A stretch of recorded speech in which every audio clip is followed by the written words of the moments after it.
On October 25, 1950, the silent fears of the United Nations were confirmed. The Chinese that had been quietly amassing between the UN forces and the Yalu River suddenly made their presence known.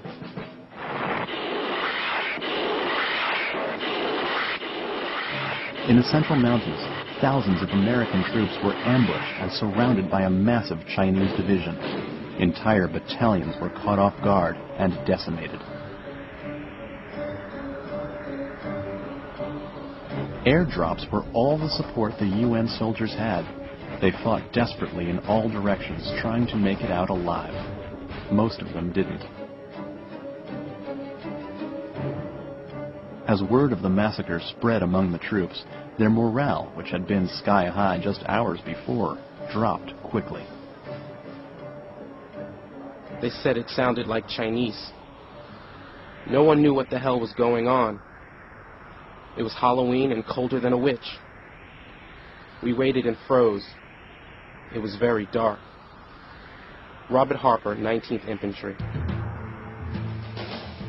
The Far East Command, already gearing up for a victory parade, still couldn't believe it was facing a full Chinese assault. Reports back to Washington claimed the attacks came from a small force assisting with the defense of the Yalu River, and nothing more. But General Walker was alarmed. He ordered all of his units, even those far from the attack, to pull back to the Changchun River and reevaluate the situation. Then, just as abruptly as the ambushes came, they ended. The Chinese faded back into the hills and waited.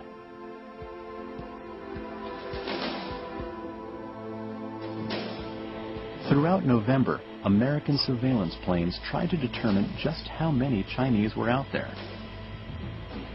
Estimates counted between 50 and 70,000, a manageable number. But it turned out they missed another 250,000. The Chinese were incredibly adept at concealing themselves.